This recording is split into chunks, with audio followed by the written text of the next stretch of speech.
Oke, Pak Holman saya sini ya. Oke. Oke, teman-teman sekalian kasih applause dong untuk legend kita nih, ya. Bapak Holman Cendana, teman-teman. Ini kok lagi Pak Holman ya. Pak Holman ini kita antusiasnya itu udah kenceng banget nih. Semua peserta itu duduk dengerin, pengen dengar sesuatu, pengen penasaran. Karena kita udah iklan dari jauh-jauh hari.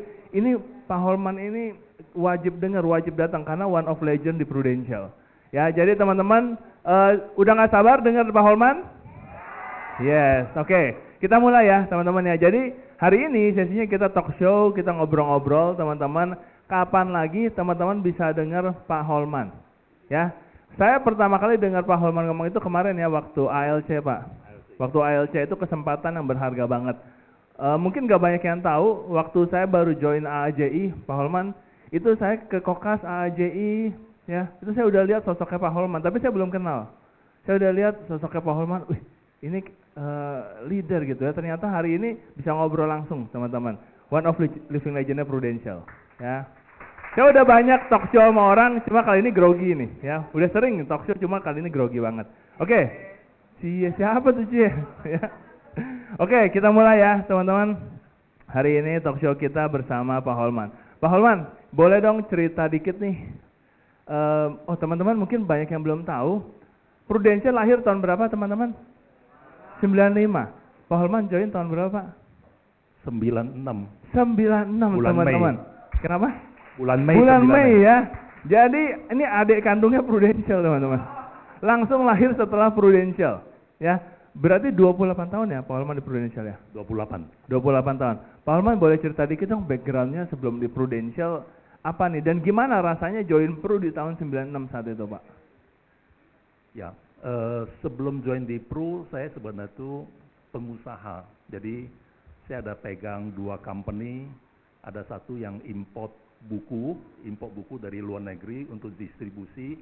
Kemudian juga ada lagi satu company import alat-alat rumah tangga kayak microwave, kulkas, itu kita juga lakukan direct selling.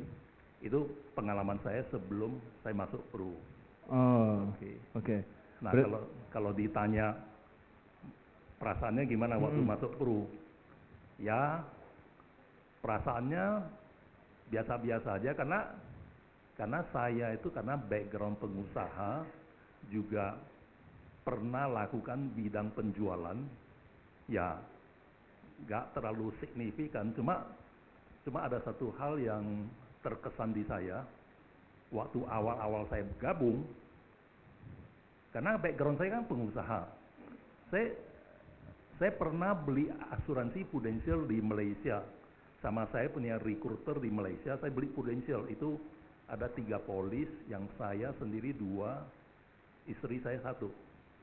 Jadi waktu saya gabung ke Prudential, awalnya sebenarnya saya juga berpikir, gampang aja jual asuransi, karena saya sendiri punya asuransi Prudential.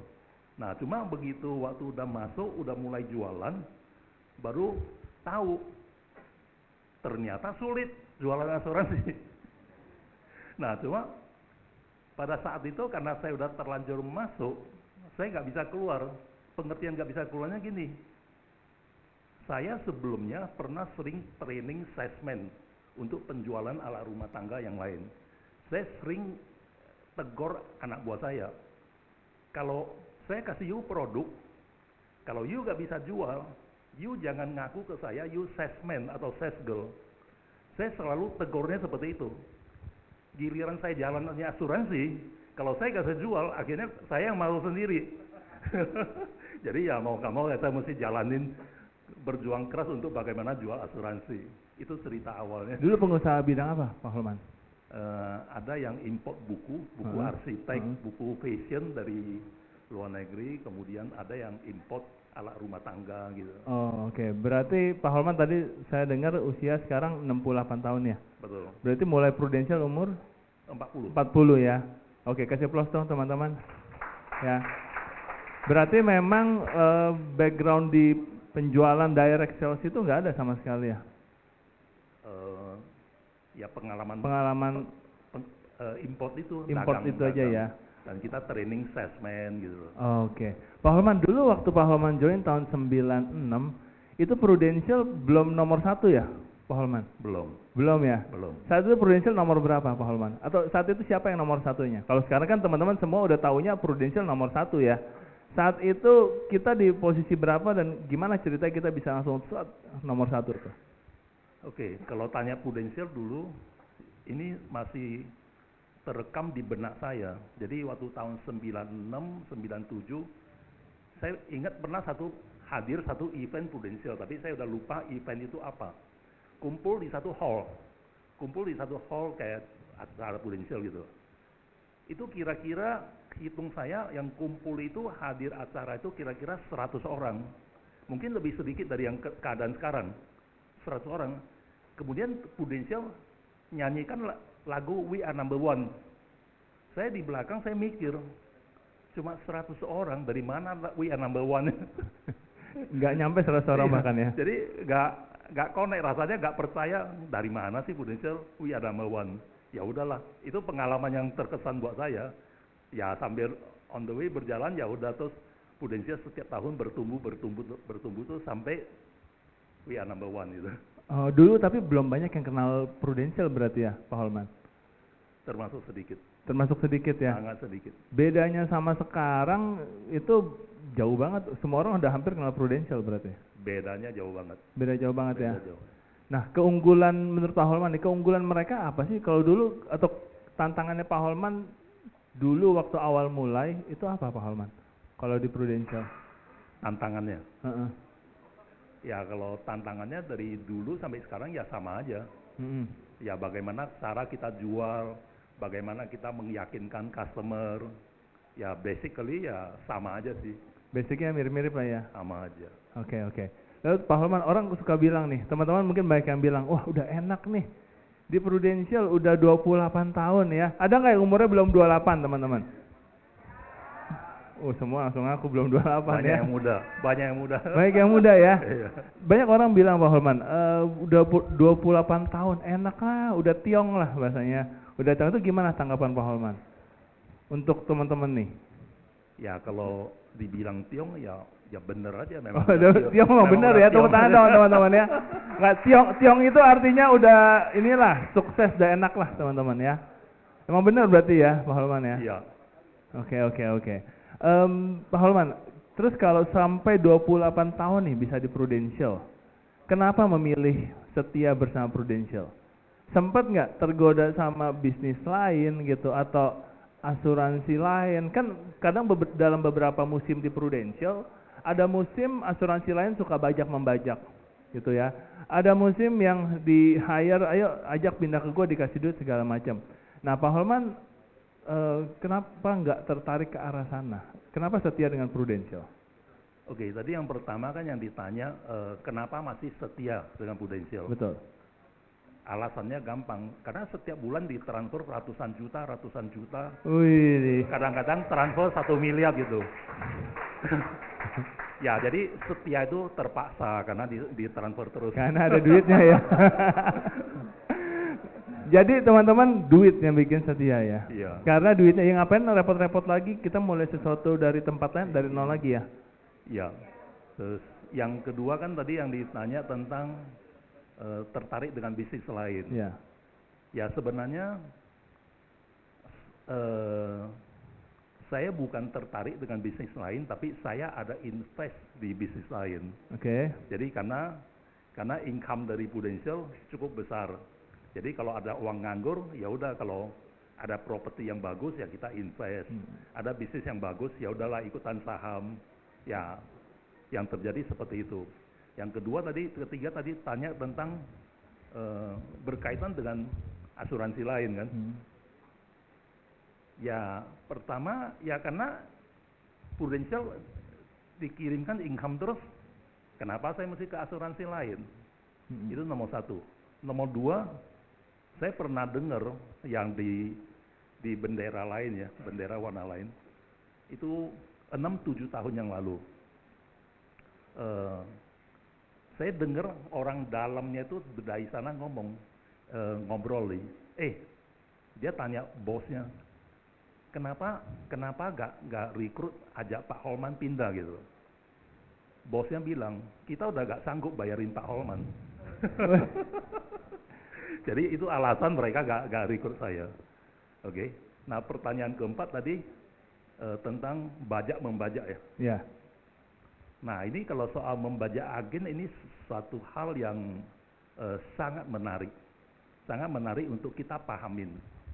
Jadi saya melihat gini, banyak katakan leader karena sesuatu hal mereka dibajak ke company lain. Nah, pada saat dia dibajak, pasti ada sejumlah uang yang dia bayarkan. Nah, sebenarnya banyak leader, kita bicara leader pro ya. Jadi kadang-kadang mereka itu gak ngerti atau gak sadar waktu dia itu ibaratnya dibayar atau dibeli. Nah, waktu kita dibayar, sebetulnya dia beli bisnisnya kita. Contoh, Anda bangun bisnis di Prudential dalam waktu 5 tahun. Anda punya omset setiap tahun, let's say lah, kita bicara 3 miliar. Jadi yang pihak company lain beli, adalah beli Anda punya bisnis yang Anda sudah bangun 5 tahun. Yang dia bayar untuk itu. Kemudian kita ke company yang lain, sebenarnya kita mulai dari nol lagi kan. Jadi kadang-kadang ini yang kadang-kadang banyak leader itu gak bisa paham. Jadi artinya apa? Bisnis yang kita bangun, kenapa kita jual begitu aja? Udah jual kita mulai dari nol lagi. Itu yang membuat saya kadang-kadang kalau bicara yang sedikit kasar, saya cuma pikir, lu kenapa bodoh seperti itu gitu. Jadi saya pernah ya, jujur di tim saya pernah ada yang pindah. Itu yang udah cukup lama, sekian tahun yang lalu, ada satu senior leader pindah. Waktu dia pindah, saya lihat dia punya data, klien direct dia itu ada 600. Dia pindah. Aduh, saya lagi pikir, Leo punya klien segitu banyak, lu tinggalin aja gitu loh. Kemudian 2 tahun yang lalu juga ada satu leader saya, pindah juga, kliennya ada 1000. Jadi kadang-kadang kalau kita secara logika, itu gak make sense. Artinya apa? You punya nasabah, dia percaya dengan Anda, dia beli asuransi dengan Anda. Udah beli, and then one day you bilang, gua mau pindah. You kan secara tidak langsung Anda kan mengkhianati you punya klien. Jadi kadang-kadang I think so stupid itu. Nah, jadi saran saya satu hal, cuma satu poin, jangan gampang tergiur kalau kita itu dibayar untuk pindah. Karena yang Anda jual adalah bisnis Anda. Bisnis yang you udah bangun sekian tahun, nah, kecuali Anda baru 1 tahun di Prudential, 2 tahun di Prudential ya, mungkin cerita lain. Ada yang udah 5 tahun, 10 tahun, and then you jual you punya bisnis, and then you ke tempat itu, starting dari nol lagi.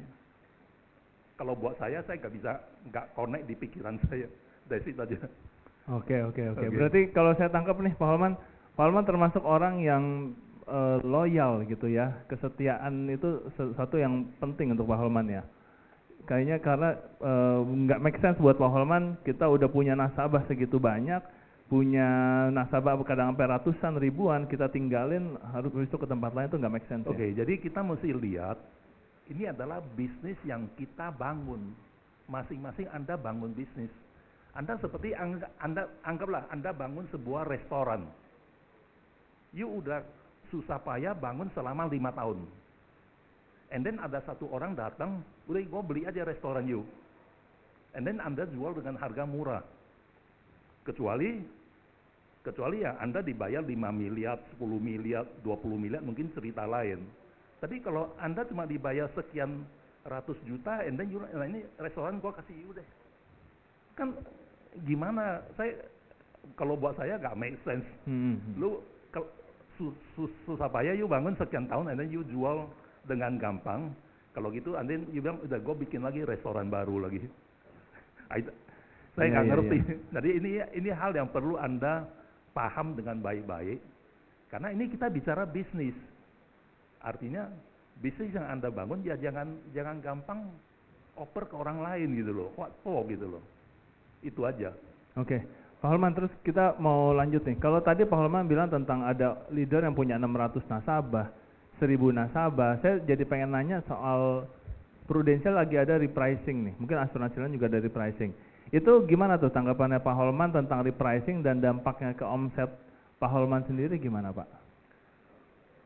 Oke, jadi yang soal repricing kan memang suatu hal yang nggak bisa hindarin, karena biaya klaim asuransi itu naik banyak.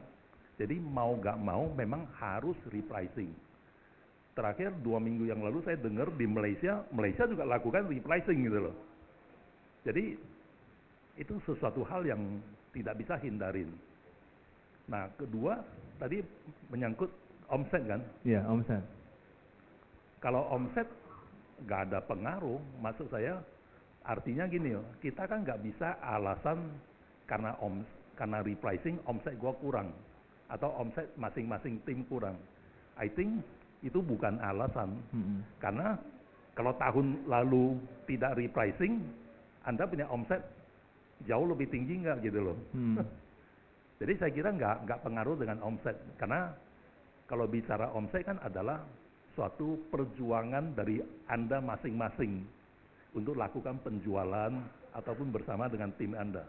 That's it aja, nggak ada pengaruh dengan repricing. Nggak ada pengaruh berarti ya Pak Pengaruh. Holman ya. Pak Holman sejauh 28 tahun di Prudential, Pak Holman ngelihat bisnis Prudential itu seperti apa sekarang ini? Dan mungkin ada, ya kita suka nanya gini, lu full time nggak di Prudential? Nah menurut Pak Holman full time itu sepenting apa sih?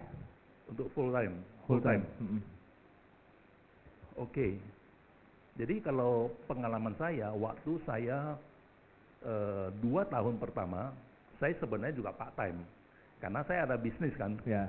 Cuma bisnis saya, karena ada adik saya handle. Jadi saya juga waktu masuk Pru di awal, saya juga part time. Nah, tapi udah tahun ketiga, tahun keempat, boleh dikatakan saya itu full time. Nah, jadi tadi pertanyaannya adalah, di Prudential apakah perlu full time atau part time? Kalau saran saya, kalau 1-2 tahun pertama boleh part time, karena Anda masih coba-coba. Atau Anda pengen bukti bisa jualan atau enggak. Tapi kalau tahun ketiga dan keempat seterusnya, ya disarankan Anda harusnya full time. Nah, kenapa? Ini kita bicara bisnis. Jadi Anda hati-hati, adalah kita bicara bisnis. Kalau kita bicara bisnis, contoh, saya buka sebuah restoran. And then saya part time. Kemudian saya punya sebagian waktu saya untuk urusan bisnis lain atau kerja di kantor. Artinya apa? Ya kalau saya punya suatu bisnis, saya punya restoran, kenapa saya gak full time ngurusin? Kenapa saya mesti nyambi sana, nyambi sini? Itu satu. Poin ketiga. Kalau kita bicara bisnis Prudential, itu income adalah ratusan juta per bulan. Ya, kalau Anda capai multi-billion, 1 miliar 1 bulan. Oke, kita bicara ratusan juta deh. Mungkin 200 juta sebulan, 300 juta sebulan. Pertanyaannya, kalau bisa income ratusan juta. Langsung pada banyak yang belakang langsung senggol-senggolan Pak Holman. Tuh, ingat tuh, dengar tuh, ingat tuh ya. Langsung senggol-senggolan. Ya. Pak Holman kalau ngomong bisnis Prudential gitu ya, Pak Holman udah 28 tahun di Prudential, pasti punya teman, punya kenalan, relasi di luar sana banyak gitu ya. Apa bedanya bisnis Prudential atau mungkin orang yang jalanin Prudential, culture mungkin kita bilangnya, dengan non-Prudential, Pak Holman? Kelihatannya gimana tuh kalau dari Pak Holman? Perbedaan Prudential dengan non-Prudential. Non-Prudential. Sebenarnya yang perlu Anda perlu membedakan adalah bisnis yang perlu modal dengan bisnis yang tidak perlu modal. Oke. Jadi bisnisnya kita contoh kita bicara bisnis prudensial. Kita nggak bisa banding dengan orang yang pakai modal. Karena itu beda. Beda kan bisnis yang non capital sama bisnis yang perlu capital. Itu nggak boleh dibanding, itu beda. Beda jalurnya. Jadi contoh orang buka restoran, butuh modal 1 miliar. Ya gimana kita bandingin? Sedangkan di bisnis Indonesia nggak perlu modal. Sedangkan di bisnis restoran perlu 1 miliar. Oh bisnisnya lebih bagus gini-gini. Betul dia lebih bagus. Tapi dia butuh modal. Kita nggak bisa banding. Nggak boleh kita banding dengan mereka. Itu memang beda bisnisnya. Atau orang buka pabrik atau buka garment. Ya nggak bisa. Dia butuh modal. Sedangkan kita nggak butuh modal. Nah, yang boleh kita banding bisnis prudensial dengan bisnis lain yang sama-sama tanpa modal. Contoh, multi level marketing. Contoh, agen properti. Itu yang saya tahu. Kalau yang non capital, yang saya tahu cuma itu ya, yang sepanjang yang saya tahu. Kalau misalnya konsultan pajak atau konsultan manajemen company, konsultannya itu juga non capital. Nah, kita boleh kita banding dengan mereka-mereka yang non capital, tapi kita jangan banding dengan orang yang buka restoran, orang yang pegang dealer motor, orang yang pegang dealer mobil. Ya kak, jangan. Itu karena beda bisnisnya. Pesan saya adalah kita mau banding dengan sama-sama non capital. Yang nggak ada modal, Ya, nggak pakai tanpa modal. modal. Ya? Jadi contoh misalnya gini, kita bicara, oh di Indonesia bisa income 200 juta per bulan. Ya kita banding dengan orang yang mereka main properti, agen properti. Apakah dia bisa income 200 juta sebulan? Atau kita berbanding dengan orang multi level. Ya bisa nggak bisnisnya bisa 200 juta atau enggak gitu. Nah maksud saya perbandingannya di situ. Oke. Berarti lebih menarik perbandingan adalah yang dengan modal, pakai modal sama dengan pakai modal. Ya. Terus kita nggak pakai modal sama dengan nggak pakai modal ya. Betul. Oke. Pak Holman, kalau kita bilang Pak Holman ini tadi kita lihat di profilnya multi billion builder. Ya. Gila. Keren ya. Teman-teman, kita pengen tahu nih Pak Holman, kesehariannya seorang multi billion builder dengan 28 tahun pengalaman di Prudential ngapain Pak sehari-hari? Apa masih prospek dari pagi sampai malam gitu ya? Atau kesehariannya udah tinggal berenang, main catur, ngopi gitu kan? Nah kesehariannya gimana sih Pak Holman? Ya. Jadi biar, sorry sobat Pak Holman. Jadi biar kita nih yang muda-muda ada gambaran nih Pak Holman. Oh nanti gua kalau udah umur 60-an, umur gocap gitu ya. Ini hidup gua nih kayak Pak Holman nih gitu. Jadi kita ada gambarannya. Tapi kalau belum nyampe multi billion builder jangan santai dulu, bener nggak Pak Holman? Betul. Iya, boleh gimana ceritain dong Pak Holman kesehariannya? Ya kalau ditanya kehidupan sehari-hari, ya jujur, ya banyak santainya. Ya pengertian santai itu kan kadang-kadang saya cuma monitoring tim saya seperti apa, oke. Kemudian kadang-kadang telepon, konsultasi dengan mereka. Nah kemudian saya kadang monitoring bisnis yang saya invest itu seperti apa. Ya kalau untuk kegiatan pro, saya rata-rata 2 hari baru sekali ke kantor. Itu ke kantor juga saya biasanya berangkat jam 1, jam 2 ke kantor. Kalau janji leader untuk meeting di kantor, kemudian jam 5 udah pulang. Itu aja. Tapi 2 hari sekali masih termasuk lumayan rutin sih Pak Holman. Lumayan, maksudnya saya pikir di bayangan saya udah 2 minggu sekali, seminggu sekali. Tapi masih intens ya berarti ya? Masih rutin ya? Ya, masih isi kegiatan lah. Masih isi ya. Teman-teman ingat nih, 28 tahun ya, bukan 28 hari. 28 minggu ya, ini udah 28 tahun, jadi mau santai gitu, ya sudah gitu. Ya, apalagi kesehariannya Pak? Kalau untuk kegiatan sehari-hari ya seperti tadi yang saya cerita, selain itu ya cukup banyak waktu untuk jalan-jalan ke luar negeri. Wih, ya. Jadi seperti dua bulan lalu kan anak saya yang besar ada di Amerika, married, udah keluarga. Saya ke San Francisco, kemudian ke Toronto selama 2 minggu. Nah ini juga nanti tanggal 17 saya ada satu anak di Melbourne, tapi kita janji ketemunya di Sydney. Jadi nanti ke Sydney 2 minggu. Kemudian bulan depan jadwalnya ke Chongqing, China.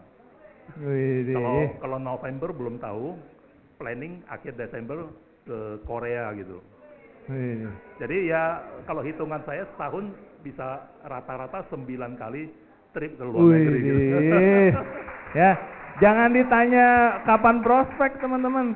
Jalan-jalan kemana aja gitu ya. Pak Holman udah nggak perlu prospek, udah nggak perlu ini lagi ya. Udah tinggal jalan-jalan. Bulan ini paspor mau kemana? Bulan ini mau kemana? Gitu ya. Tapi ingat berapa tahun di Prudential? 28.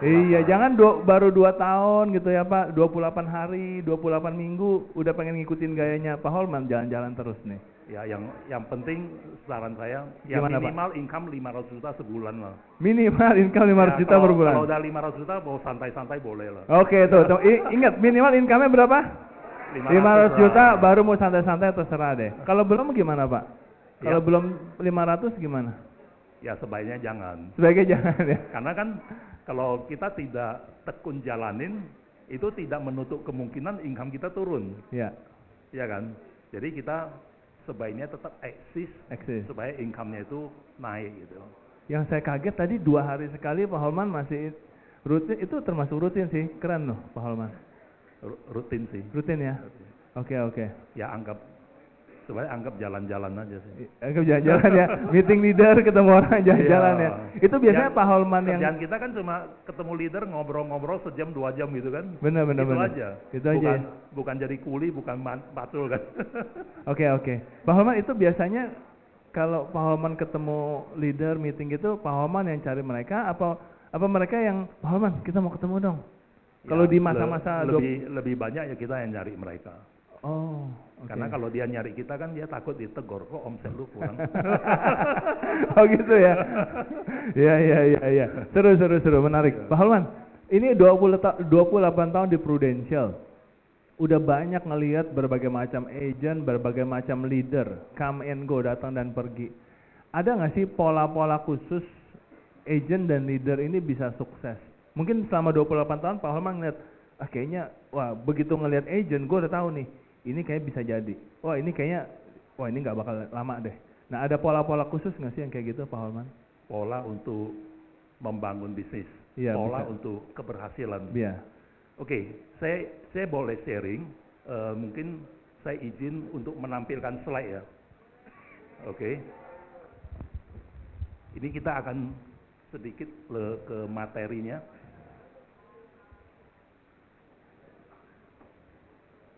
Oke, bisa next. Ini remote-nya ini. Oke, ini saya kasih slide adalah termasuk bagian dari sharing hari ini. Jadi sebenarnya gini, poin pertama yang saya mau kasih share adalah kadang-kadang termasuk saya atau Anda, kadang-kadang gini, kita melihat orang sukses atau kadang-kadang kita lihat orang kaya. Sering kadang-kadang kita pikir, kok orang ini jenius? Atau kita cerita orang yang kaya di usia muda deh, atau orang yang sukses di usia muda. Kan sering kita berpikir gini, wah kayaknya orang ini jenius, bisa kaya di usia muda. Atau kita berpikir gini, wah kayaknya dia itu orangnya sangat pintar gitu loh. Kan kita terbesit seperti ini. Oke? Jadi sebenarnya poinnya yang saya mau share kepada Anda adalah kalau di sudut pandang saya ya, pengertian dia orang itu jenius atau sangat pintar tidak. Atau misalnya Anda lihat saya, wah Pak Holman pintar banget gini. Sebenarnya tidak. Jadi yang terjadi adalah kenapa seseorang itu terlihat jenius atau seseorang itu terlihat sangat pintar gitu loh. Nah sebenarnya ada satu rahasia, adalah orang tersebut mungkin termasuk saya. Sebenarnya saya termasuk tipe orang yang rajin ikut training, rajin untuk belajar. Oke? Nah ini saya kasih Anda sedikit cerita pengalaman saya. Jadi di tahun 2000 sampai 2001 saya pernah ikut pelatihan Asia Work Training. Nah, Asia Work itu ada bagi 3 kelas, ada basic, ada advance, ada leadership. Boleh tahu di sini ada yang pernah dengar Asia Works? 1, oke. Udah ikut belum Pak? Oke, good. Leadernya mesti ikut. Oke. Ini suatu kelas training yang menurut saya sangat bagus. Ini tentang untuk pelatihan pengembangan diri. Pengembangan diri, ini bagus. Oke. Kemudian saya pernah ikut seminar Money and You di Kuala Lumpur. Itu 4 hari 3 malam. Sebenarnya ini training seminar ini adalah membahas bagaimana hubungan antara kita dengan uang, money and you, atau money and me. Jadi kadang-kadang ada yang lucu dari topik ini. Topik itu money and you. Jadi kadang-kadang gini, mereka menceritakan satu hal. Kadang-kadang kita suka dengan uang. Kadang-kadang kita suka dengan uang. Tapi uang belum tentu suka sama saya. Ini seninya sangat tinggi. Jadi artinya apa? Ya kita sedikit banyak kita mesti belajar bagaimana uang suka dengan saya. Kalau saya suka dengan uang, saya akan kejar uang. Tapi kalau uang suka sama saya nggak usah kejar, dia akan datang gitu loh. Oke, ini seni. Jadi ini seminar bagus. Ini seminar bagus, cuma sampai sekarang belum masuk Indonesia. Itu dari asal usulnya juga dari Amerika. Bagusnya seminar ini sekali ikut sekarang kelas kira-kira 15 sampai 20 juta. Cuma seminar ini bagusnya gini loh. Kita pertama kali ikut bayar. Tapi kalau kita ulang itu nggak bayar. Paling kita bayar hotel aja. Oke. Nah, kalau level dia yang lebih tinggi, level dia dari ini grupnya sama. Level dia itu School of Entrepreneurship, adalah belajar untuk bagaimana untuk jiwa wira swasta. Ini seminar ini 8 hari. 8 hari. Sorry. Oke, sorry. Oke. Nah, kalau ini 8 hari, ini waktu itu saya ikut di Taiwan. Prinsipnya belajar tentang wira swasta. Itu 8 hari. Waktu itu di tahun antara 2001-2002. Waktu itu saya ikut 20 juta. Tapi sebenarnya waktu itu termasuk mahal. Ini juga sama, kalau kita ulang juga gak bayar. Nah, cuma terakhir yang saya tahu, ini sekarang mereka adakan training ini di Malaysia sama China. Tapi sekarang kalau mau ikut kelas seminar ini, lebih kurang di 150 juta. Oke. Ya kalau Anda tertarik, nanti Anda cari tahu. Di Google ada. Oke. Nah berikutnya saya pernah ikut NLP Practitioner. Mariani Eng, 2003. Oke. Saya rasa Mariani Eng mungkin sebagian Anda pernah dengar namanya. Oke. Kemudian berikutnya saya selesai itu, saya lanjut lagi, saya ada ikut Master NLP Practitioner. Master NLP Practitioner Pak Hindranata. Saya pikir mungkin ada yang pernah dengar nama Hindranata Nikolai, Pak. Ya, Nikolai. Jadi di Indonesia sering pakai juga. Nah, itu saya pernah ikut. Nah, ada hal yang menarik tentang saya ikut pelatihan. Waktu saya ikut basic training, saya dengar dari Pak Ariantara, itu tahun 2000 kan. Oh, dia bilang ada Asia Work Training, 2 juta lebih sekian. Ya, zaman itu 2 juta lebih termasuk mahal. Saya dengar. Anda tahu nggak, begitu saya dengar ada 2 juta lebih, padahal termasuk mahal. Saya yang ngejar itu orang, Pak Sony. Tolong dong, yuk kasih tahu itu training ada di mana. Saya ngejar dia, daftar saya ikut training. Kemudian waktu saya ikut NLP Practitioner, zaman itu saya baca koran. Itu iklan di koran. Judulnya, apakah Anda tertarik menjadi trainer? Trainer. Judulnya seperti itu. Kemudian harga trainingnya tuh 9 juta. Saya juga berpikir, kalau harga itu mahal, adalah pasti bagus trainingnya, dan saya ikut. Nah, jadi saya mau cerita, mungkin ada satu keunikan dari diri saya, training yang mahal saya ikut gitu. Oke. Nah, itu saya dapat banyak ilmu dari sana. Kemudian berikutnya kita di kantor, di KPM kita juga pernah pakai Coach Tommy Syawira. Waktu itu kita kontrak 2 tahun. Saya yakin di US Team juga pernah pakai kan. Nah, ini juga Coach Tommy luar biasa, hebat. Oke. Kemudian tahun 2006 kita juga pernah pakai Action Coach untuk pelatihan di kantor. Itu juga kontrak 1 tahun juga. Kemudian coach lain, pelatihan lain yang pernah kita pakai, contoh Antonius Arif, Pak Daud, dan Pak Rasid Kamal sampai sekarang.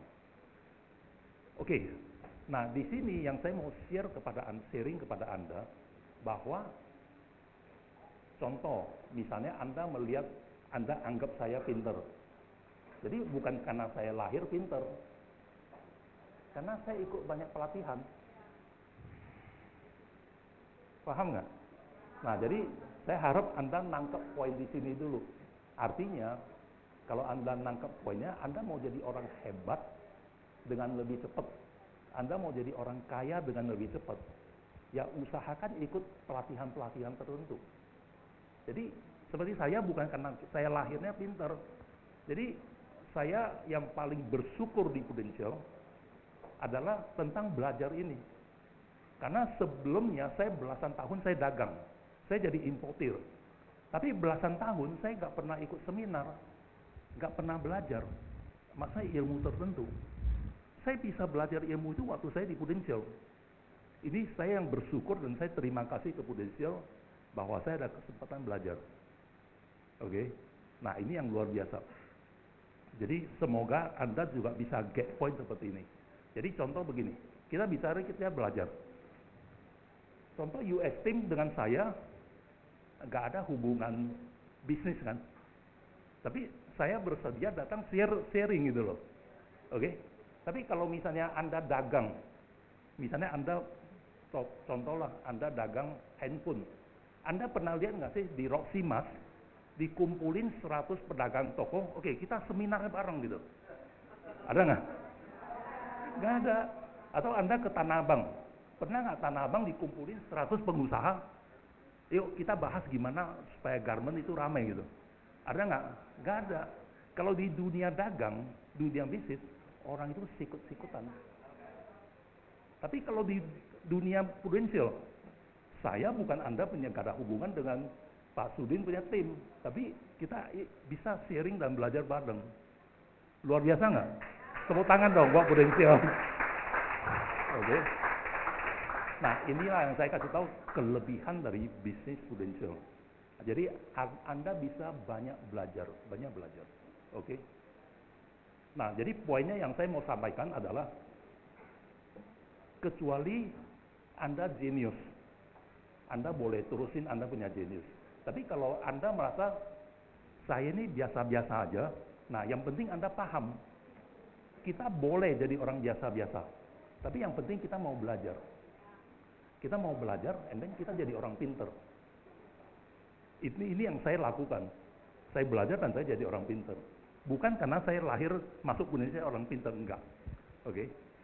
Jadi Anda perlu tahu rahasia jadi orang pinter, jadi orang sukses, jadi orang kaya.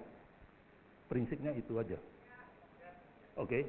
Nah, yang berikutnya adalah tentang berkaitan dengan growth mindset. Boleh tahu ada yang pernah baca buku growth mindset? Jarang. 1. Ada?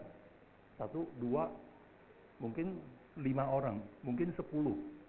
Tapi yang lain, saran saya adalah, nanti saya kasih Anda, mungkin ada videonya, saya kasih Anda lihat sepotong.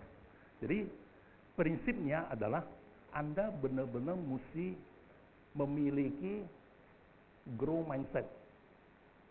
Adalah bagaimana pola pikir kita bertumbuh. Pola pikirnya. Jadi yang saya kasih contoh, saya ikutin banyak pelatihan supaya otak saya itu bertumbuh. Supaya mindset saya bertumbuh. Waktu mindset saya bertumbuh, ya income saya ikut bertumbuh. Jadi kalau mindset kita gak bertumbuh, uang gak bisa bertumbuh. Jarang. Nanti saya kasih Anda lihat videonya. Oke, ini sekilas tentang dari AD0, AD2, AD4, AD5, EAD. Kira-kira sebagian besar udah pernah lihat slide ini? Udah. Ada yang udah, ada yang belum? Oke, yang belum nanti minta KPM untuk jelasin kembali karena saya kurang waktu untuk jelasin semua. Jadi mungkin Anda kan tahu agen naik jadi AAD, naik jadi AD. Anda udah tahu kan? Tapi itu hanya langkah awal. Langkah berikutnya adalah Anda dari AD0 naik AD1, AD2, AD3, AD4, AD5 sampai EAD. Sampai level 6, AD6. Oke. Jadi artinya ada tingkatan yang di atas. Jadi jujur kadang-kadang banyak leader AD ya, yang saya pantau, banyak AD yang kadang-kadang mereka stop di sini. Mereka cuma sampai di AD0 dan AD1. Dia nggak naik kelas. Kenapa? Kadang-kadang mereka nggak tahu bahwa ada karir yang naik ke atas. Kecuali Anda sudah pernah pelajarin. Oke? Nah, berikutnya adalah tentang off-riding.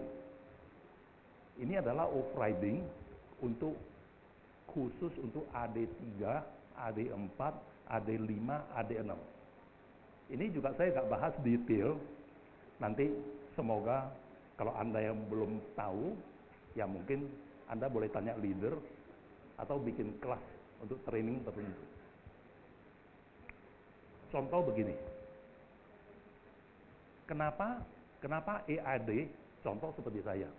Kenapa kita bisa income 1 bulan di atas 1 miliar? Kita bisa income 1 miliar lebih karena off-riding ini. Datangnya itu dari sini. Oke? Nah, jadi saran saya nanti Anda pelajarin melalui Anda punya KPM. Oke. Ini saya kasih sekilas saja, sekilas gambaran aja. Jadi nanti ini slide juga saya akan tinggalin. Kalau nanti Anda pelajarin detail, Anda boleh runding dengan leader Anda. Ini sekilas saja.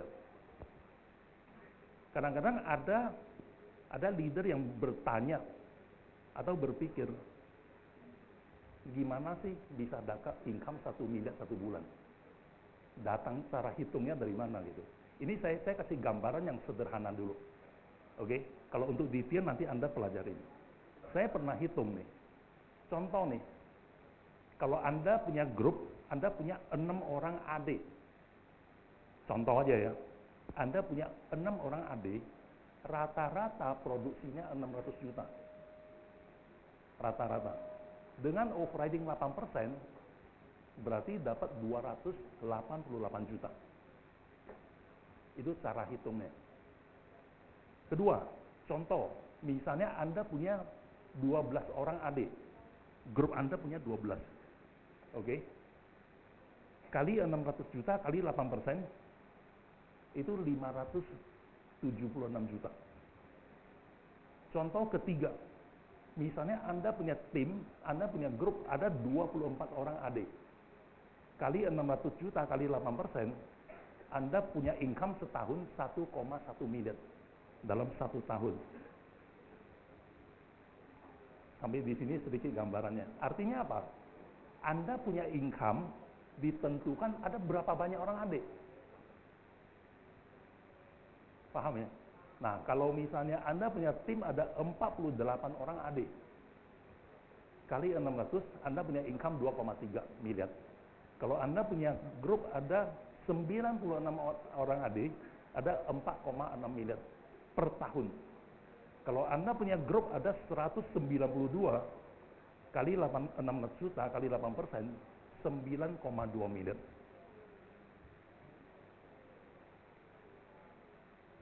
Nangkep sampai di sini? Oke. Kalau ada yang mau tanya silakan. Kuncinya yang saya cuma mau cerita ke Anda supaya Anda paham. Anda punya grup ada berapa orang AD, itulah seberapa besar income Anda.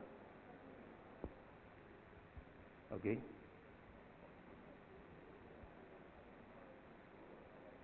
Nah, berikutnya tadi kan Anda udah tahu dari AD0 sampai naik ke EAD. Itu nomor satu. Kedua, mungkin dari tadi Anda lihat, mungkin Anda punya pemikiran, bagaimana sih kalau suatu hari Anda atau saya bisa mencapai multi-billion leader? Mau nggak sih jadi multi-billion leader? Oke, doakan Anda untuk capai ya. Amin. Ya, jadi di sini kita lihat bagaimana cara kita mencapai multi-million. Jadi saya lihat dari pengalaman saya, leader itu, Anda kan kalau udah AAD atau AD kan disebut leader. Kalau saya lihat leader itu ada levelnya, ada standar level. Mungkin Anda pun tahu, tapi bukan bilang AD1, AD2 enggak. Leadership itu ada peringkatnya. Contoh di sini kita lihat, kalau kita bicara agen, anggap dia di level 1. Level 1 dia minimum penjualan 30 juta sebulan. Kalau kita bicara agen. Berikutnya kita naik ke level leader. Leader kita anggap leader level 1. Contoh dia sebagai AAD. Dia harus mampu rekrut 2 orang agent setiap bulan secara konsisten. Ini kita cerita leader. Jangan sampai yang terjadi, gua ini leader, Pak, rekrut itu susah. Tapi ngaku-ngakunya leader, tapi giliran ketemu saya, Pak, rekrut susah loh gini-gini. Sering nggak terjadi? Jangan. Jadi Anda kalau udah jadi leader, nggak ada cerita bahwa rekrut itu susah. Karena leader wajib rekrut. Kalau Anda tidak rekrut, Anda punya tim nggak bisa tumbuh. Oke. Kemudian kita naik lagi. Leader level 2. Leader level 2, dia mampu mencetak minimum 1 AAD. Minimal. Dia harus bisa cetak AAD. Jadi kadang-kadang ada leader, dia rekrut, tapi nggak lahirkan AAD. Nah, jadi di sini adalah level 2, dia bisa rekrut dan dia bisa cetak AAD. Oke. Kemudian leader lagi level 3. Level 3 udah posisinya udah di AD0. Dia punya kemampuan cetak minimum 1 AD atau 1 AD0. Dia harus bisa cetak AD0.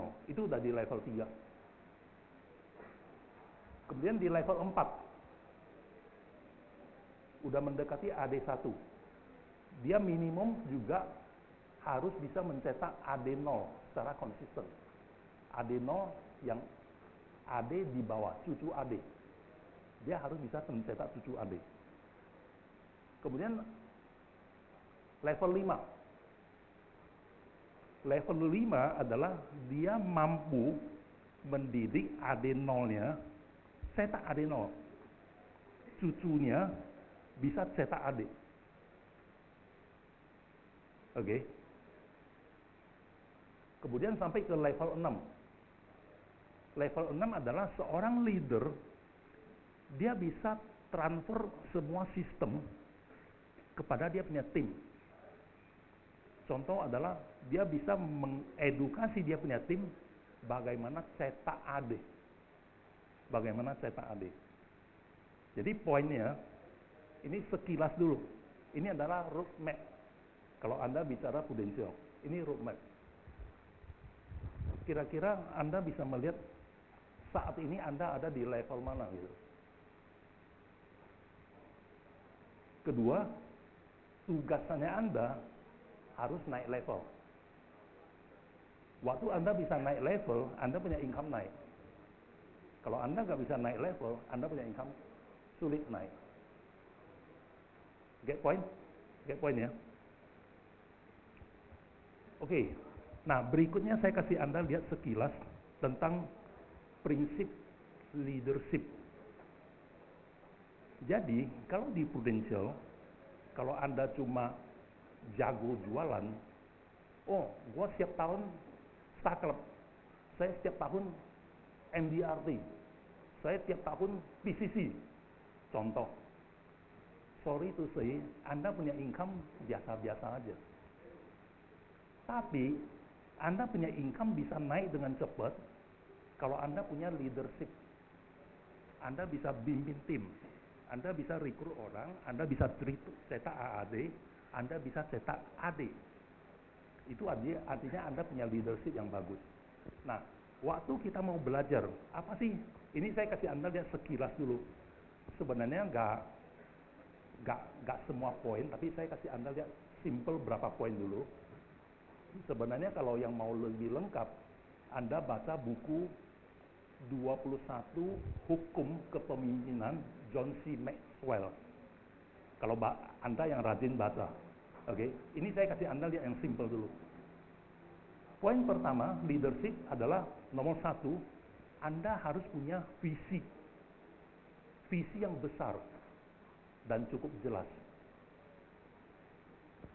Contoh, mungkin Anda punya leader atau Pak Sudin tanya Anda, kalau Anda dikasih waktu 10 tahun di Prudential, kalau Anda dikasih waktu 10 tahun di Prudential, Anda mau jadi apa?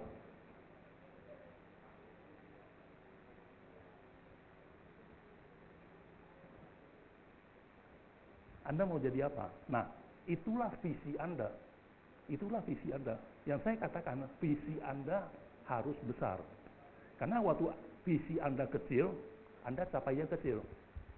Visi Anda besar, Anda capainya besar. Get point ya? Jadi, kalau saya boleh saran, kalau Anda bicara mau sukses kaya di Prudential, Anda bisa pilih 2. 1, visi Anda jadi EAD. Kedua, Anda jadi multi-billion builder. Ini yang cukup menarik gitu. Get point ya? Jadi Anda mesti punya visi. Karena kalau udah ada visi, Anda baru ngerti bagaimana jalanin. Oke? Kedua, integritas. Integritas adalah bicara tentang kejujuran. Kejujuran, ketulusan. Jadi kalau Anda mau jadi seorang leader yang hebat, Anda harus jujur, Anda harus tulus. Kalau tidak, tim Anda tidak respect dengan Anda. Kalau kita mau anak buah kita respect ke kita itu mesti jujur. Itu prinsipnya, oke? Ketiga, empati. Kemampuan untuk merasakan perasaan orang lain. Itu namanya empati. Saya kira Anda tahu. Jadi artinya apa? Timnya kita senang atau nggak senang dengan saya, kita harus tahu apa yang dia rasakan. Jadi poinnya adalah kita harus tahu perasaan dia. Kalau gua ngomong ini bikin dia marah nggak? Gua ngomong ini bikin dia tersinggung nggak? Oke? Nah, jadi kita harus bisa empati. Jadi kadang-kadang pengalaman saya di Prudential, kadang-kadang ada sebagian kecil leader, kadang-kadang gimana ya, mereka kadang-kadang bicara itu sesuka hati. Akhirnya membuat tim dia itu nggak senang sama dia gitu, bentrok. Nah itu terjadi karena empatinya kurang. Oke? Oke, poin keempat, memimpin melalui teladan. Ya, pengertian teladan itu adalah leadership. Kita bicara leadership. Usahakan Anda sebagai role model. Artinya Anda kerja dengan baik. Anda berproduksi dengan baik. Anda punya prestasi juga baik. Jadi pengertian baik itu, ya gak bilang harus Anda mesti Star Club, mesti MJT, enggak. Oke, tapi Anda semaksimal yang Anda bisa lakukan. Oke, jadi Anda mesti jadi teladan. Jadi jangan contoh gini, jangan sampai Anda calling dengan Anda punya tim, hari ini udah prospek berapa orang, hari ini you kerja berapa jam di lapangan, minggu ini udah berapa case. Kan leader sudah tanya begitu. Tapi kembali lagi, guanya gimana? Gua ketemu berapa orang? Gua kerja berapa jam? Gua punya produksi berapa? Jangan sampai kita lebih kecil, aktivitas kita lebih kecil dari kita punya agent. Nggak bisa. Kenapa? Itu artinya Anda tidak mimpin sebagai teladan. Not as a role model. Anda mesti jadi role model. Oke? Kelima, kemampuan beradaptasi. Jadi leader, Anda mesti bisa beradaptasi dengan lingkungan. Anda harus bisa beradaptasi dengan Anda punya tim di bawah. Anda juga harus bisa beradaptasi dengan tim Anda, leader Anda di atas. Jadi, jangan sampai terjadi, kadang-kadang gua sama anak gua crash. Atau yang terjadi lagi, gua sama leader gua nggak cocok. Tadi gua bilang, bisnis itu nggak bagus karena KPM gua suasananya kurang enak. Padahal masalah yang terjadi apa? Diri sendiri yang kita gak bisa beradaptasi dengan lingkungan gitu. Nah, jadi leader kita wajib harus bisa beradaptasi dengan lingkungan. Jadi kita gak bisa salahin lingkungan, kita gak bisa salahin potensial, kita juga gak bisa salahin anak buah saya. Tapi gua mencoba beradaptasi. Oke? Kemudian poin ke-6, hukum penerapan. The law of explosive growth. Hukum penerapan. Jadi bagaimana hukum tentang pertumbuhan yang besar. Grow jadi pertumbuhan. Jadi kepemimpinan yang berfokus pada pengembangan pemimpin-pemimpin baru akan menciptakan pertumbuhan yang luar biasa. Ini kutipan dari John C. Maxwell, salah satu hukum yang kemarin saya ambil. Jadi di situ udah tulis, leader yang hebat adalah kita mampu mengembangkan pemimpin baru. Contoh gua AAD. Gua harus bisa menciptakan AAD baru. Kalau gua AD, saya harus bisa menciptakan AD baru. Kalau gua bisa menciptakan leader hebat, gua ini orang hebat. Kalau saya nggak bisa ciptakan leader baru, gua nggak hebat. Jadi poinnya apa? Leadership adalah kita harus bisa menciptakan leader yang baru. Itu membuat kita sukses. Oke. Nah, berikutnya saya kasih Anda lihat sekilas tentang video Grow Mindset. Ini sekian menit, silakan mungkin bisa diputar. Saya nggak tahu Anda pernah nonton, mungkin sebagian kecil pernah nonton. Kita lihat Grow Mindset. Grow Mindset adalah suatu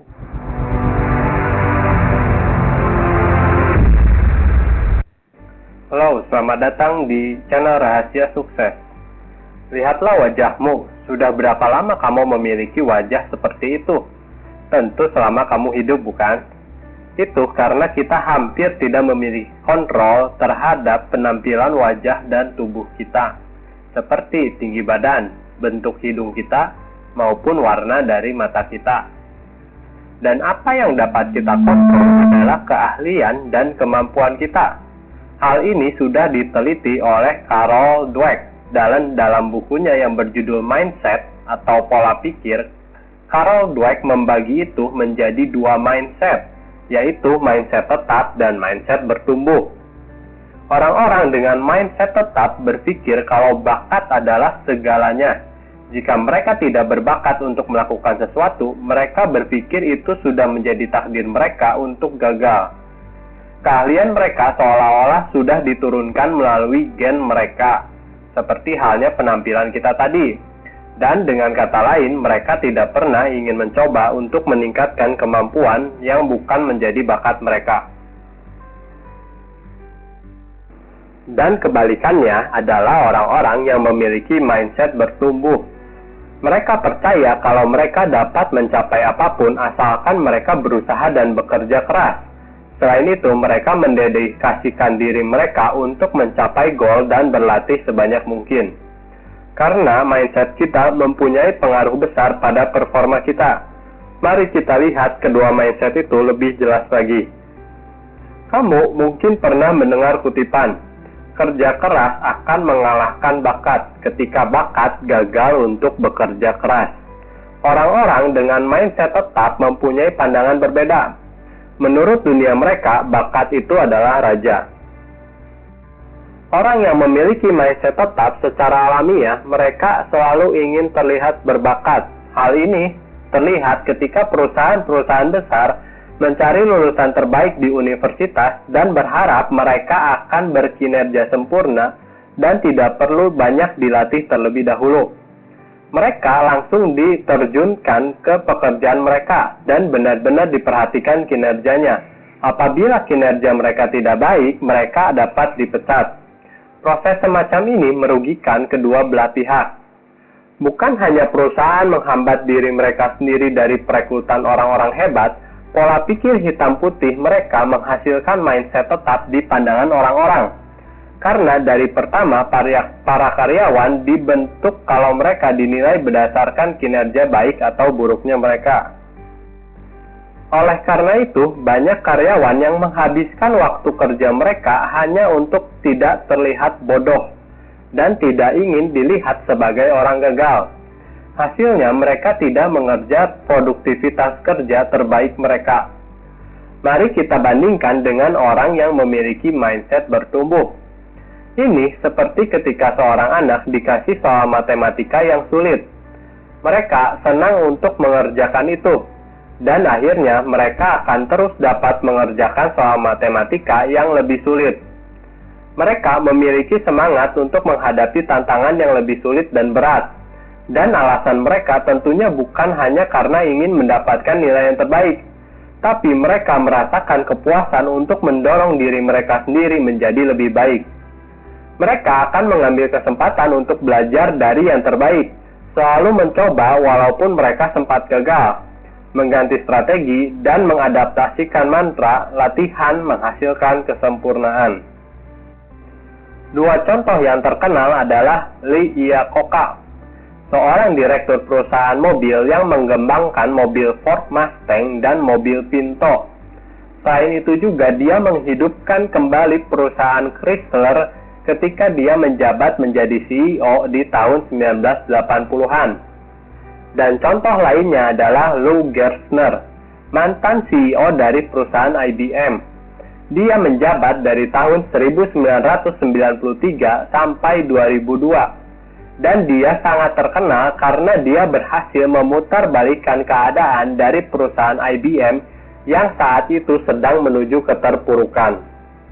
Kedua orang ini sama-sama berhasil memutarbalikkan keadaan dari perusahaan mereka. Tapi perbedaannya berada pada kejadian setelah itu. Lee Iacocca akhirnya menjadi sombong.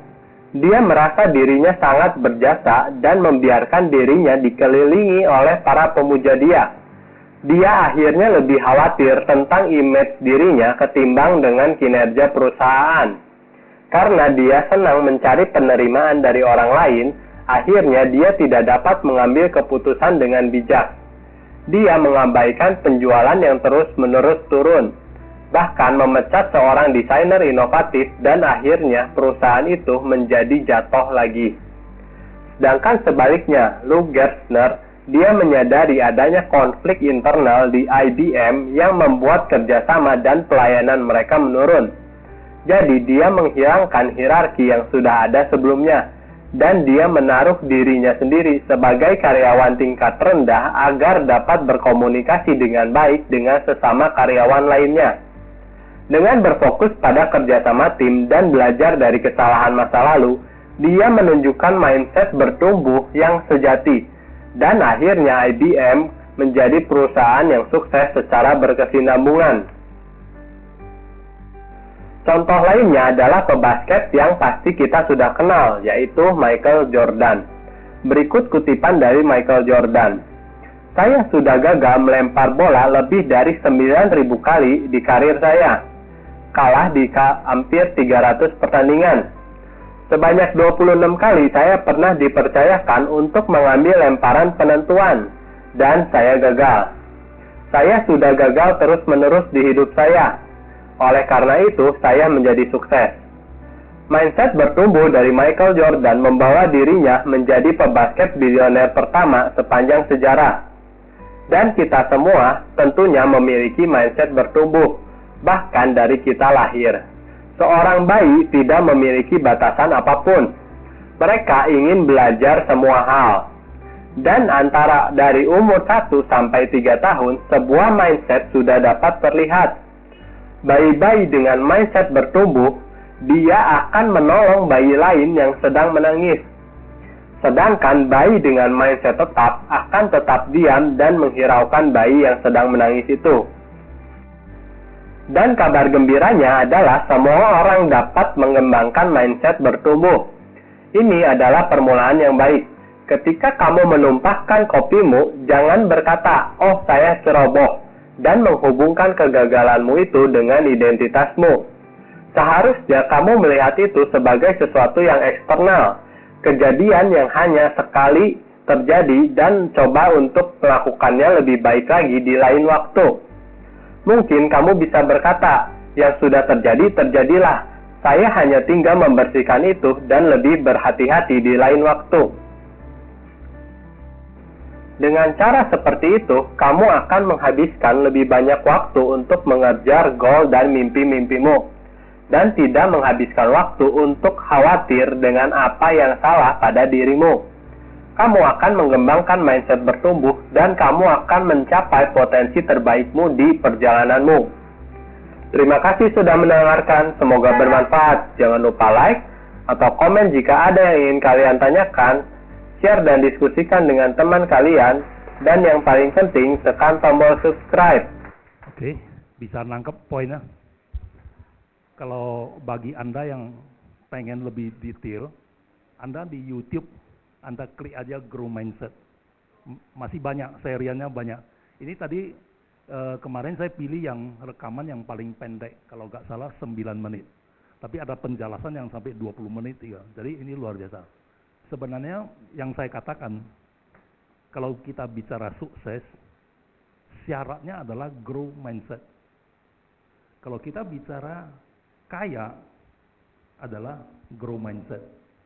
Jadi Anda mesti belajar sampai Anda benar-benar memiliki grow mindset yang kuat. Grow mindset yang kuat, Anda pasti sukses. Oke.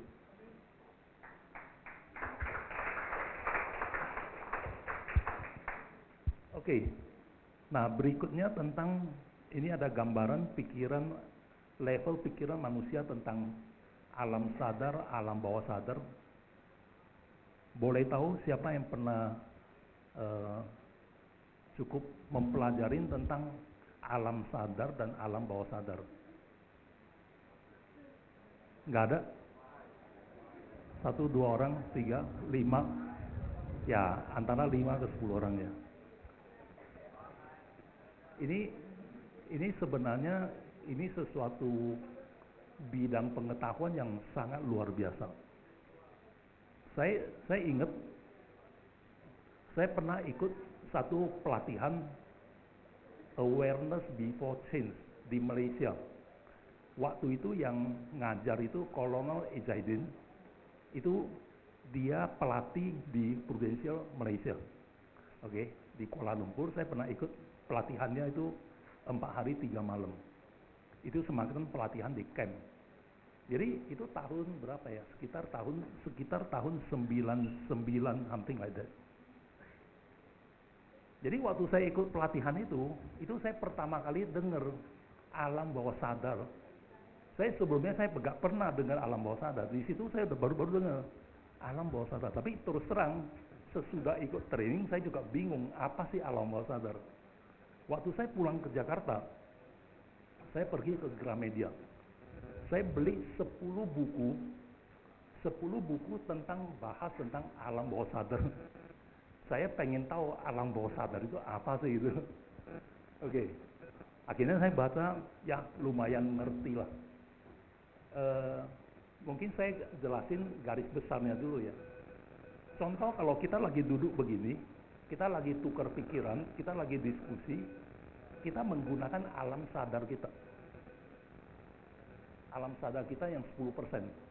Tapi kita nggak menggunakan alam bawah sadar kita. Oke? Karena memang ya kita kurang sadar dengan kondisi pikiran kita.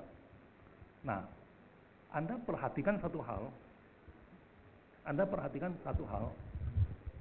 Kenapa Anda pagi hari, mungkin jam 5, jam 6, atau jam 7, toh Anda bisa bangun gitu. Jam tertentu Anda bisa bangun kan. Yang membangunkan Anda itu adalah alam bawah sadar. Kemudian sudah bangun, mungkin Anda sembahyang, atau mungkin Anda mandi, atau mungkin Anda gosok gigi. Anda kerjakan itu adalah alam bawah sadar. Artinya Anda udah gak usah mikir, oh gue mesti mandi, you gak usah mikir lagi. Itu alam bawah sadar yang kerja. Oke? Jadi dalam sehari-hari banyak kegiatan Anda adalah dikerjakan oleh alam bawah sadar. Atau kalau bagi Anda yang bisa bawa mobil, kadang-kadang Anda lagi arah pulang. Padahal Anda mungkin sibuk ngobrol, atau Anda lagi telepon, tapi tahu-tahu Anda bisa bawa mobil sampai depan rumah Anda.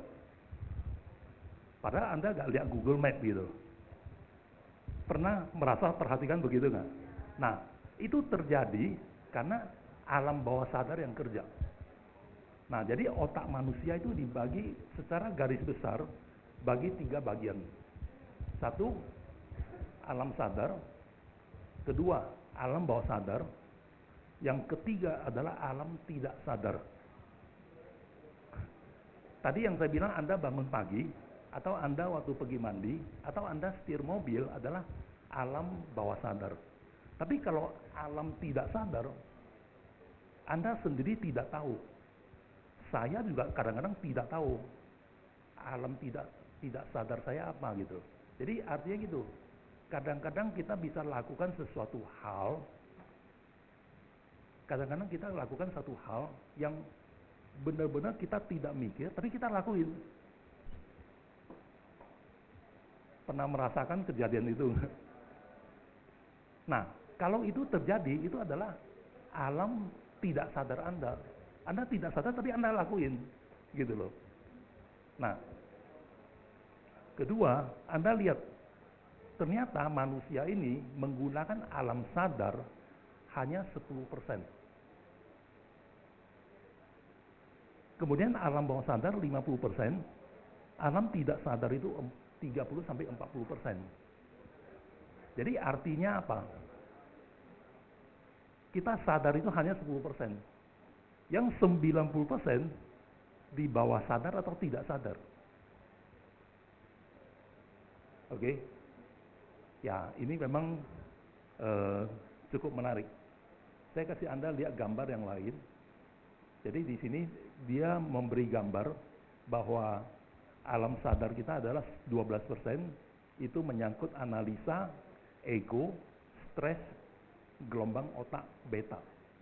Kemudian yang 88% adalah netral, sugesti, rileks, gelombang otak alfa, theta, fokus, menyimpan berbagai pengalaman. Artinya, yang menarik adalah kita sehari-hari, kita hanya pakai 12% otak kita. Yang 88% Anda sebetulnya dipakai, tapi Anda tidak sadar. Oke? Nah, jadi kita lihat lagi satu slide. Ini juga membahas tentang kekuatan pikiran. Oke?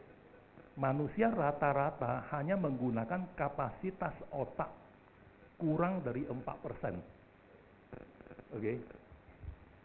Seorang jenius dapat mengoptimalkan cara kerja otak hanya 5-6%. Your brain like a sleeping giant.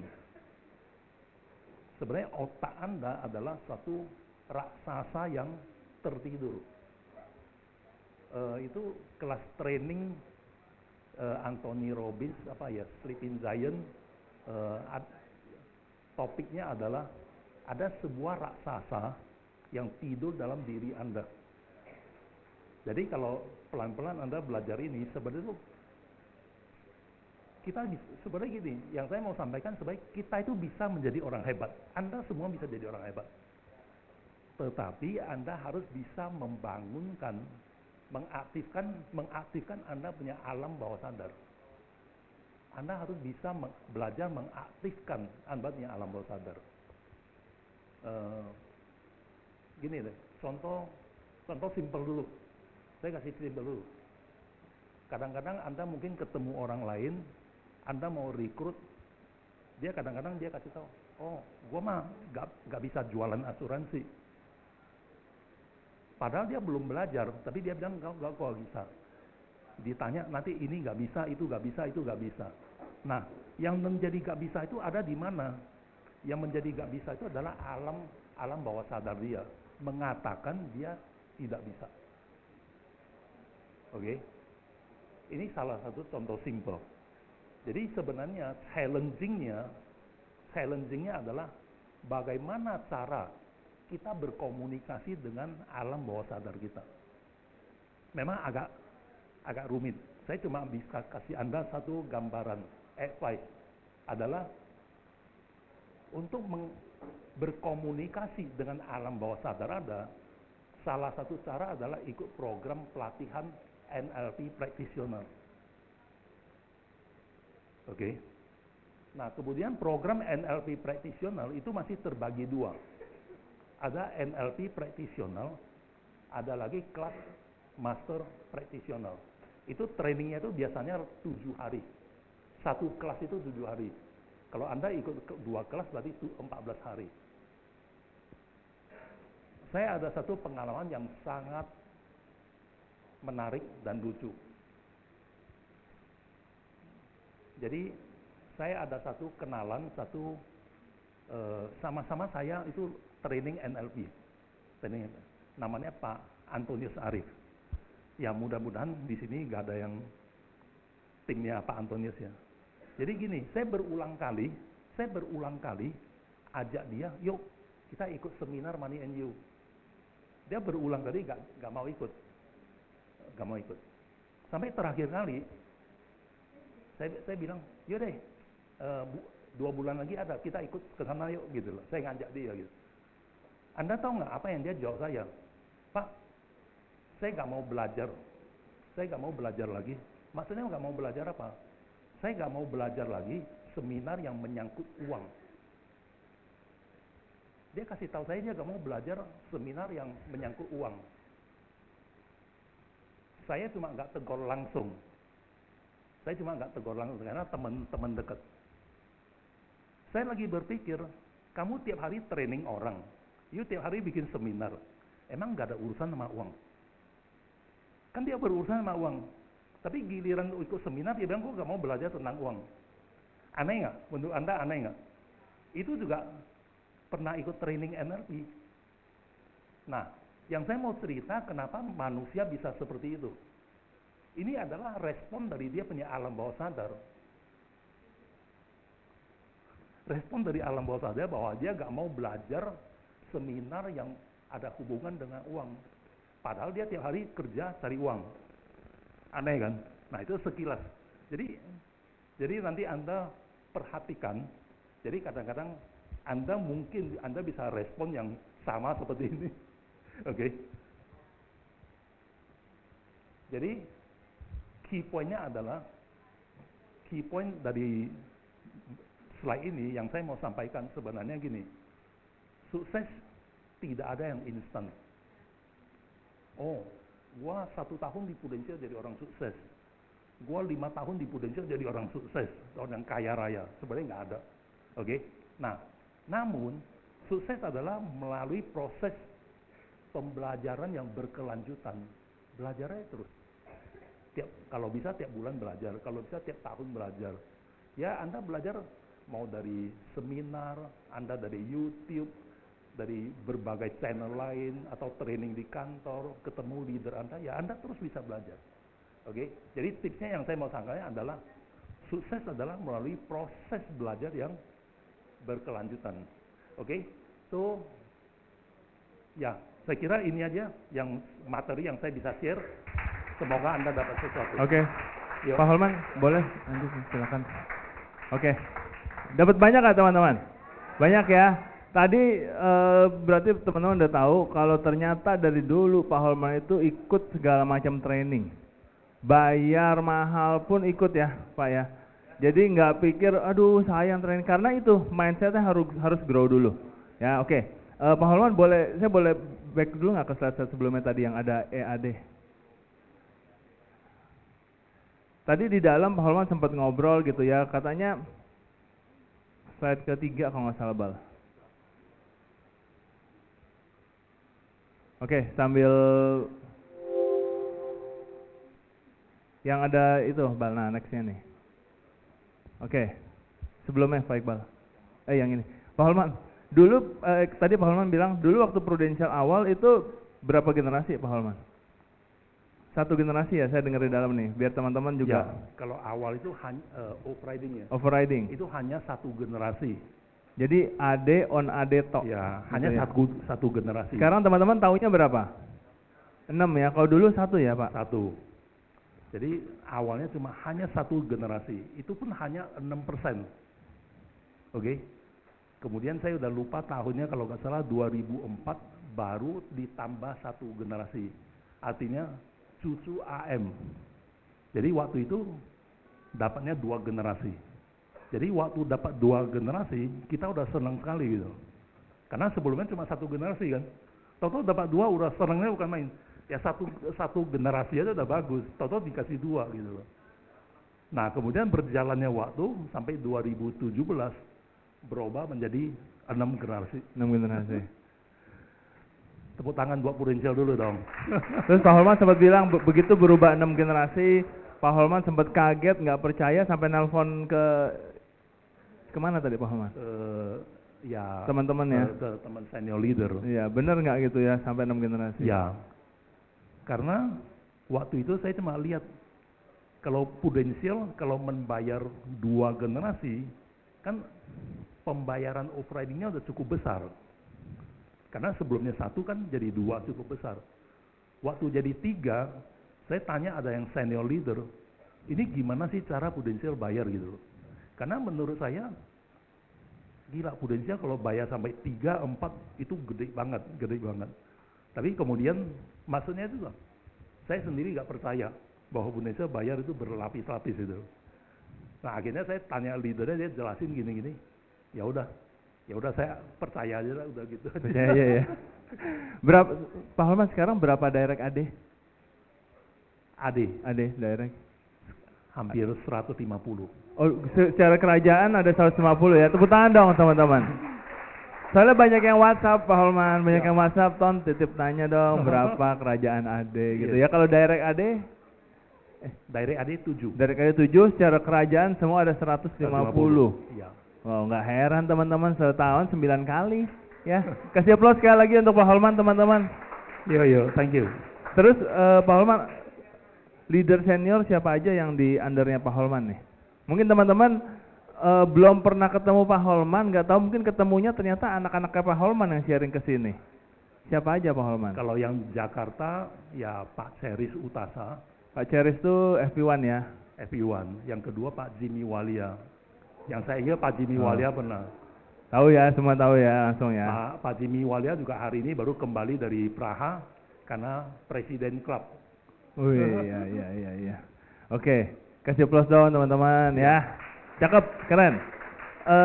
Next lagi nih Pak Holman ya. Pak Holman tadi nih, satu fakta menarik teman-teman, saya tadi begitu masuk ruangan dalam, saya sempat nguping sedikit. Pak Holman bilang, kalau saya nggak salah dengar, koreksi kalau saya salah, Pak Holman ini di Prudential agent kedua, terdaftar register, atau gimana Pak? Maksudnya terdaftar yang secara register agent kedua, 002 gitu.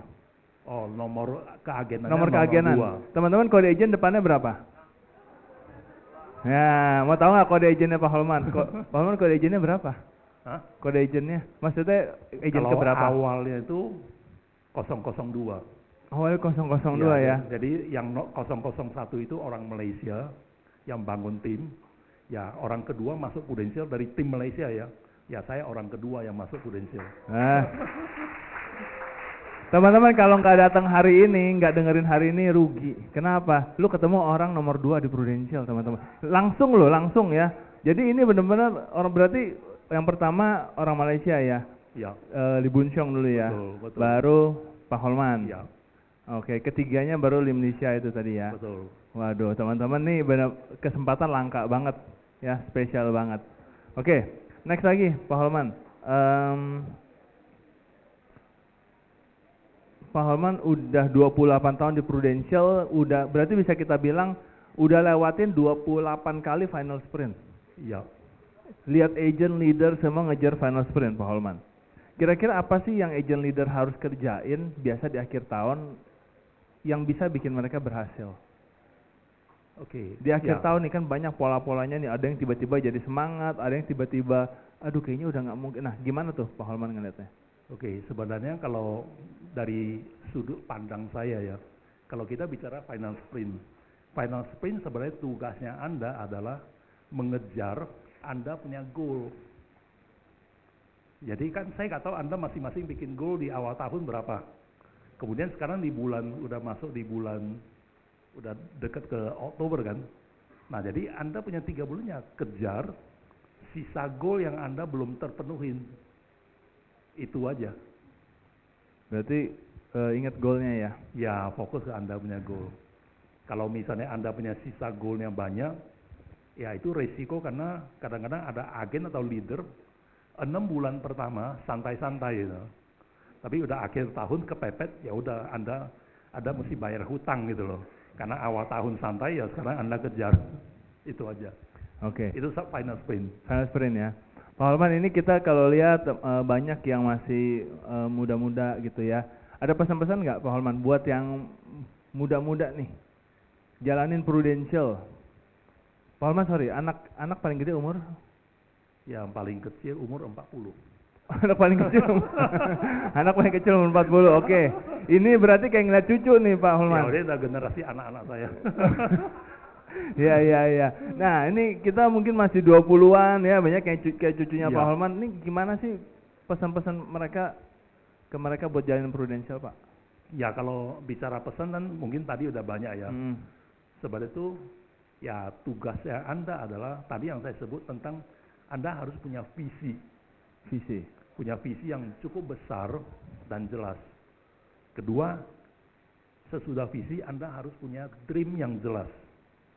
Punya dreamnya seperti apa? Nah, itu aja fokus. Jadi kadang-kadang pengalaman saya di Prudential, jujur, cukup banyak orang, kadang-kadang dreamnya itu gak jelas. Dreamnya itu dia sewaktu sebut dream asal ngomong, oh gue mau punya BMW, gue mau punya rumah bagus, tapi kerjanya santai. Nah artinya apa? Kalau terjadi seperti itu, sebetulnya dreamnya itu gak kuat, dreamnya gak jelas. Nah, pesan saya adalah nomor 1, visinya mesti bagus. 10 tahun untuk kemudian, Anda mau jadi apa? Anda harus punya visi. Kedua, Anda punya dream. Apa sih? Apakah Anda punya dream mau punya rumah bagus, punya mobil bagus, mau jalan-jalan ke luar negeri? Ya apa dreamnya? Nah itu dijelas. Nah kalau Anda punya dream bagus, jelas, nah saya yakin Anda capai. Itu aja. Prinsipnya itu aja. Nah, kenapa ada orang nggak capai? Ya memang dia nggak niat untuk capai dia punya dream. Jadi mau kejar apa? Dia juga nggak tahu kenapa gue mesti jualan, kenapa gue mesti bangun tim. Jadi itu nggak ketemu gitu loh. Bukan dia nggak bisa capai, karena dia punya dreamnya nggak jelas. Harus punya visi yang jelas ya, dream yang jelas. Visi dan dreamnya itu mesti bagus. Yes. Teman-teman, kapan lagi teman-teman ngelihat seorang pria berumur 68 tahun dan mau 70 tahun dengan pikiran yang masih sharp. Ya, teman-teman mungkin beliau lebih senior dari orang tua Anda, benar nggak?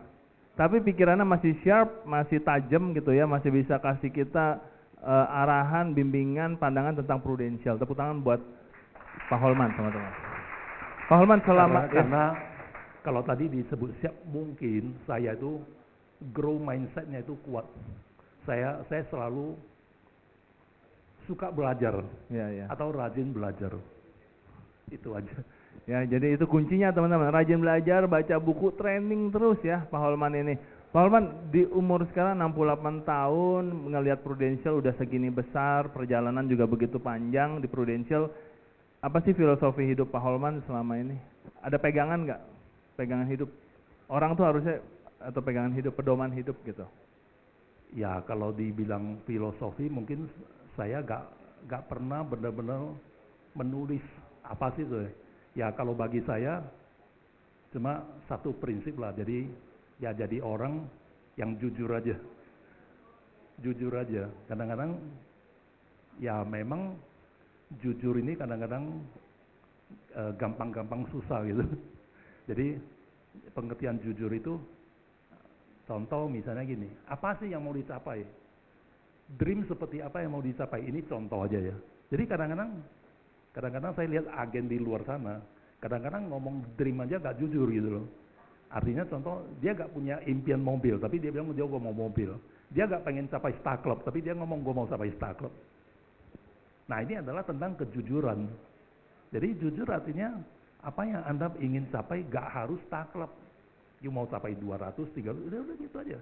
Anda punya dream, kalau gak harus mobil mewah, mobilnya kelas menengah, Innova, Avanza ya boleh, tapi jujur.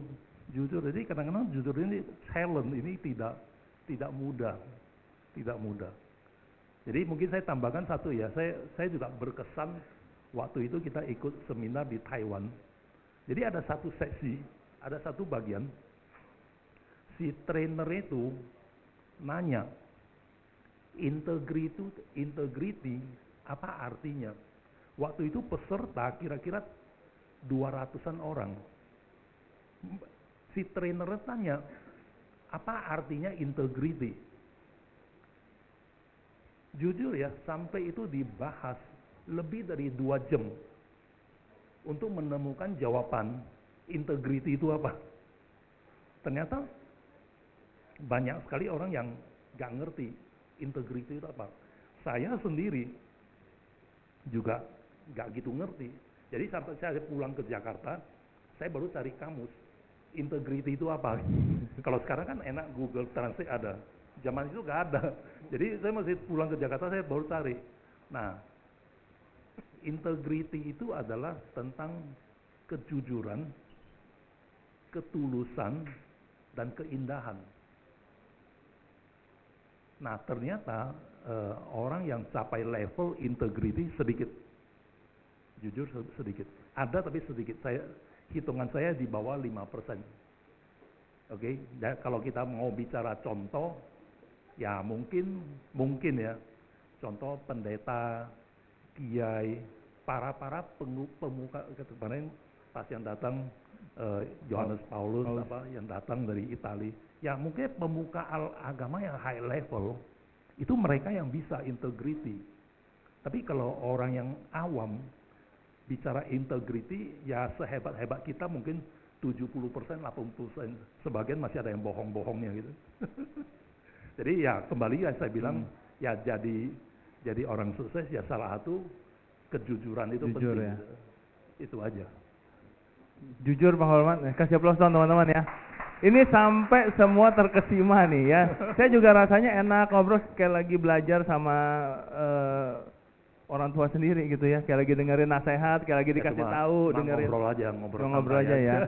Dan jujur teman-teman, saya pengen masih ngegali banyak lagi, masih pengen ngobrol lagi. Bahkan tadi di dalam Pak Felix sempat nanya ke Pak Holman ya. Pak Holman masih keliling nggak sih sharing-sharing ke agensi? Pak Holman jawab apa tau nggak teman-teman? Apa tadi Pak Holman bilang?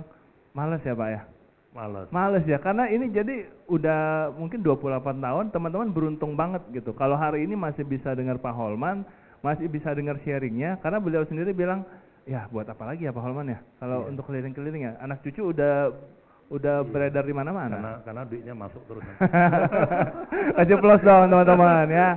Terakhir Pak Holman, Ya. Saya sih pengen ngegali, pengen ngobrol lebih banyak, tapi waktu nih emang ngebatasin kita. Pak Holman terakhir pesan-pesan buat kita semua nih, kata-kata mutiara, penguatan buat kita semua di akhir tahun dan sepanjang perjalanan kita di Prudential. Oke. Ya pesan buat teman-teman yang hadir ya. Yes. Nah, sebetulnya poinnya simple. Jadi artinya hari ini kan kita udah banyak bahas tentang multi-billion builder. Bagaimana income 1 miliar 1 bulan. Ya mungkin saya tambahkan sedikit hal yang menarik ya. Waktu saya masuk ke Prudential tahun 96, orang Prudential gak ada yang income 100 juta sebulan. Karena masih baru. Nah, itu aja dalam arti pengertiannya saya aja udah nekat masuk gitu loh. Padahal gak ngelihat orang yang income 100 juta. Iya kan?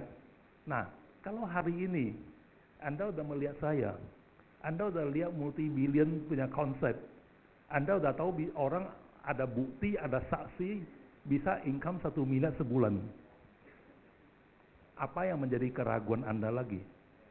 Kalau Anda udah kelihatan peluang bisnis ini, ya udah kejar sampai Anda capai aja. Itu aja pesan saya. Oke, follow kejar sampai Anda capai. Bangkit berdiri teman-teman, kasih aplaus yang paling meriah untuk Bapak Holman Cendana, teman-teman. Thank you Pak Holman, thank you.